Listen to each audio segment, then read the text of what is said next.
এই শেখ হাসিনা এবং শেখ রেহানা এই দুইটাও সেই দিন মানে নাই হয়ে যাওয়াটা মানে উচিত ছিল, এরকম মনে হয়েছে স্যার তখন। 15 আগস্ট 1975 সেদিন সকাল থেকে রেডিওতে ঘোষণা হচ্ছিল শেখ মুজিব ইজ ডেড। কেন শেখ মুজিবুর রহমানের বিরুদ্ধে সেনাবাহিনীর কূ? কেনই একটা উদ্ভট মানে কারো কল্পনা উদ্ভট মনে হয়, কারণ আমি জিয়াউর রহমানের সাথে ছিলাম। আমি দেখেছি জিয়াউর রহমান কিরকম একটা নিবেদিত লোক ছিল। তারপর তার আগে জিয়াউর রহমান যে স্বাধীনতার ডাক দিয়েছেন ওটা পাকিস্তানে থাকতে আমি শুনেছি, কিন্তু আসার পরে এইসব নিয়ে আমরা কোনো আলাপ আলোচনা করি। But I knew. আসসালামু আলাইকুম প্রিয় দর্শক, আজকে নতুন একটি ভিডিওতে আপনাকে স্বাগতম।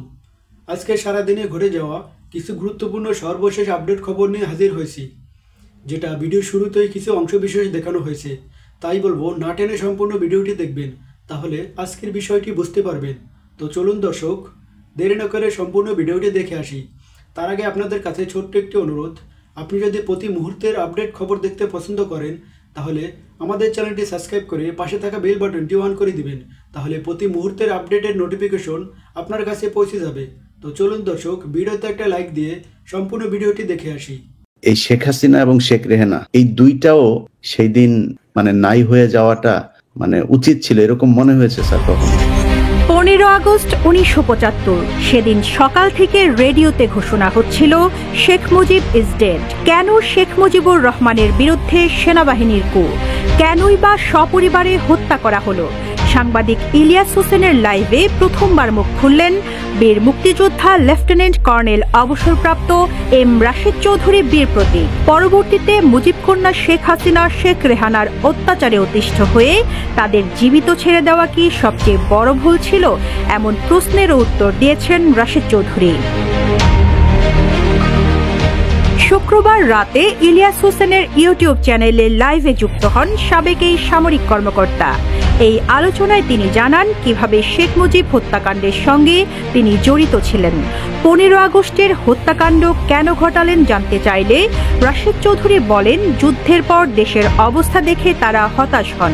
1972 থেকে 75 সালের দুর্ভিক্ষ ও লুটপাট এবং বাকশাল গঠনের পর মুজিবের ব্যাপারে চিন্তাভাবনা আরও গভীর হয়। রাশেদ চৌধুরী জানান, 15 আগস্টের অপারেশনের নেতৃত্বে ছিলেন ফারুক, আর রশিদের দায়িত্ব ছিল রাজনৈতিক ব্যক্তিদের একত্রিত করা। শেখ মুজিবের বাসা, সেরনিয়াবাদের বাসা, রেডিও স্টেশন ও শেখ মনির বাসাকে টার্গেট করা হয়। মেজর ডালিম রেডিও স্টেশন ও সেরনিয়াবাদের বাসার দায়িত্বে ছিলেন, আর রাশেদ চৌধুরী ছিলেন রেডিও স্টেশনের ডালিমের অধীনে। তিনি বলেন, ভোরের দিকে রেডিও স্টেশন টেকেন ওভার করে ভাষণ দেওয়ার জন্য প্রস্তুত করেন এবং পরে ডালিম এসে তাকে জড়িয়ে ধরে বলেছিলেন, উই হ্যাভ ডান ইট। রাশেদ চৌধুরী বলেন, অপারেশনে যাওয়ার আগেও তারা জানতেন না মুজিবের ভাগ্যে কি হবে। তিনি জেনেছেন মুজিবকে বাসায় মারার কোনো প্ল্যান ছিল না, পরিকল্পনা ছিল তাকে অ্যারেস্ট করে সোহরাওয়ার্দী উদ্যানে নিয়ে সামারি কোর্ট মার্শাল করা। মুজিবের বাসভবনে কি ঘটেছিল সরাসরি দেখেননি, পরবর্তীতে জেনেছেন রাশেদ চৌধুরী। তার বইয়ে মেজর বজলুল হুদার স্টেটমেন্টে উল্লেখ রয়েছে, তিনি সৈন্য নিয়ে ভোরে মুজিবের বাসভবনে পৌঁছে সুবেদারকে জানান, army has taken over, Mujib is no more in power. Sheikh Kamal ও সুলতানা প্রথমে গোলাগুলি শুরু করেন। শেখ কামাল সিঁড়ি দিয়ে নিচে নেমে আসছিলেন, গুলি করতে করতে চিৎকার করছিলেন। দোতলা থেকে গুলি এসে এক সিপাহী মারা গেলে একজন গালি দিয়ে বলেছিলেন, গোষ্ঠী শুদ্ধ মেরে দে। শেখ মুজিবের বাসার চাকরও স্বীকার করেছে যে গোলাগুলি প্রথমে তারা শুরু করেছিলেন। পরে সিপাহীরা গেট ভেঙে ভেতরে ঢুকে যায় আর হুদা লোকজন নিয়ে প্রবেশ করেন। সে সময় শেখ কামাল মারা যান। হুদার বক্তব্যে রাশেদ চৌধুরী বলেন, তিনি কয়েকজনকে নিয়ে শেখ মুজিবকে নামানোর সময় শেখ জামাল ও সুলতানা আবার উপর থেকে এলোপাথারি গুলি ছোড়েন। এক গুলিতে মুজিবের পেছনে থাকা সিপাহী পড়ে যায়। গুলির শব্দে লাঞ্চারের লোকজনও এসে পাল্টা গুলি চালায়। এক পর্যায়ে মুজিবের গায়ে গুলি লাগলে তিনি পড়ে যান। শেখ রাসেলকে কেন হত্যা করা হলো জানতে চাইলে রাশেদ চৌধুরী বলেন, সবাই দোতলার একটা রুমে বন্ধ ছিল। শেখ মুজিব পড়ে গেলে উপর থেকে জানালা দিয়ে গোলাগুলি শুরু হয়। বজলুল হুদার মতে, কয়েকজন সিপাহী জানালা দিয়ে গ্রেনেড ড্রপ করে। ওই গ্রেনেড বাস্ট করে বাকি সবাই একসঙ্গে মারা যায়। ততক্ষণে রেডিওতে ঘোষণা হচ্ছে শেখ মুজিব ইজ ডেড। লাইভে বলছিলেন বীর মুক্তিযোদ্ধা রাশেদ চৌধুরী বীর প্রতীক। পরবর্তী প্রেক্ষাপটে শেখ হাসিনা ও শেখ রেহানারও সেদিন নাই হয়ে যাওয়া উচিত ছিল এমন মনে হয়েছিল কিনা, ইলিয়াস হোসেনের এই প্রশ্নে সরাসরি কোনো উত্তর দেননি রাশেদ চৌধুরী। তিনি বলেন, মুজিবের ৪৪ মাসের শাসনে দেশের যে অবস্থা হয়েছিল তার কারণেই তার মৃত্যু অনিবার্য ছিল। মুজিবকে জীবিত রেখে কোনো পরিবর্তন আনা সম্ভব ছিল না। শেখ মুজিব ৭১-এর আগে পাকিস্তানের বিরুদ্ধে সংগ্রাম করেছেন এবং দেশের গণতন্ত্রের জন্য কাজ করেছিলেন, কিন্তু পরবর্তীতে ক্ষমতায় এসে তার শাসনভঙ্গি পরিবর্তিত হয়। তিনি স্বৈরাচারী হয়ে ওঠেন, যা ছিল খুবই আশ্চর্যজনক। একটা উদ্ভট, মানে কারো কল্পনা উদ্ভট মনে হয়, কারণ আমি জিয়াউর রহমানের সাথে ছিলাম।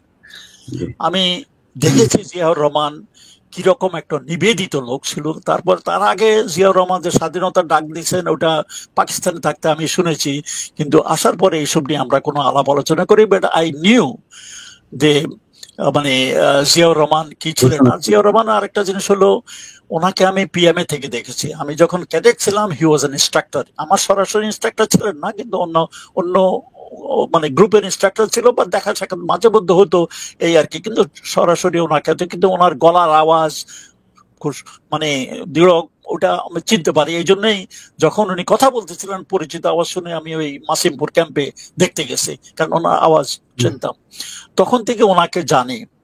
তারপরে যুদ্ধের সময় I became very close to him, because প্রথম দিন থেকেই আমি যখন আমার মানে আর্টিলারির ওই কামানগুলো ট্রেনিং এর প্রায় প্রত্যেক দিনই উনি আসতেন। কৈলাসহর আমার ক্যাম্পের থেকে বেশি দূরে ছিল না, কুকিতলে বেশি দূর ছিল না, উনি প্রত্যেক দিন আসতেন, দেখতেন, বিকজ হি ওয়াজ ভেরি কিন টু সি দ্যাট আমাদের আর্টিলারি অ্যাকশনে যায় যত তাড়াতাড়ি। উনি একদিন আমি বলেছেন, উনি আর্টিলারি এর আগে ছিল না, মানে ইন্ডিয়ান আর্টিলারি মাঝে মধ্যে উনি ডাকতেন, কিন্তু they are not very effective and is not very happy with it, and frankly speaking he didn't want to take much help from India. Whatever ন্যূনতম যা দরকার এর বাইরে উনি নিতে চান নাই। তো এই জন্য উনি যত সম্ভব তাড়াতাড়ি ওনার নিজের আর্টিলারি নিতে চাইলেন। তো এই ক্ষেত্রে জিয়াউর রহমানকে আমি যুদ্ধের সময় দেখেছি। কেউ যদি বলে যে উনি, ওই যে আমি শুনেছি উনি যুদ্ধ করেন না, এই করে নাই, সেই করে নাই, উনি পাকিস্তানের পক্ষ করছে, এটা মানে পাগল ছাড়া কেউ এগুলো বিশ্বাস করবে না। একটা কথা আমি একটু তোমাকে একদিন সন্ধ্যাবেলা দেখতেছি, আমি ফ্রন্ট পজিশনে গেছিলাম, সেখান থেকে ফেরার তারপর দেখি লম্বা মানে দেখি যে ট্রাকে করে সৈন্যবাহিনী যাইতেছে, সব ওজি, মানে ইন্ডিয়ান অলিভ গ্রিনের ইউনিফর্মে। তো আমি ভাবলাম এরা ইন্ডিয়ান হবে। কিছুক্ষণ পরে দেখি যে না, এরা আমাদের বাঙালি, কথাবার্তা বাঙালি বলতেছে, যাচ্ছে ট্রাক একটার পর একটা। আর কিছুক্ষণ পর দেখি জিয়াউর রহমান আসতেছে জিপের মধ্যে। তো জিয়াউর রহমান আমাকে দেখলেন, আমাকে দেখে উনি, আমি সেলিউট করলাম, তো উনিও থামলেন আমাকে দেখে তার কারণে আমি বললাম যে স্যার এরা কারা। তো he proudly he said they are your first Bengal, মানে ওরা যুদ্ধের সম্মুখের দিকে যাচ্ছে আর কি। তো আমি বললাম স্যার কোথায় যাচ্ছে? They are going to the front. তখন আমি একটু রাগ হয়ে গেলাম, স্যার তাহলে am I not part of you, why I am not going? তো উনি বলো যা থাকো, আসো আমার সাথে আসো করে আমরা একটা উপরে টিলার মধ্যে বসলাম। যে উনি বসে বলেছে লেট মি সি, আমার এই ট্রিপ গুলা পার হোক, তারপর সেখান থেকে তো আমরা দেখলাম আর কি ওনার সাথে তখন আলাপ সালাপ করে আমি যা বুঝতে পারলাম যে মানে অনেক আলাপ সালাপ হলো সেদিন পরে। তারপর সেখান থেকে উনি আমাকে বললো যে okay you are also joining. সেদিন রাত্রে আমি আমার আর্টিলারি নিয়ে ডিপ্লয়েড করে যুদ্ধে গেলাম আর কি।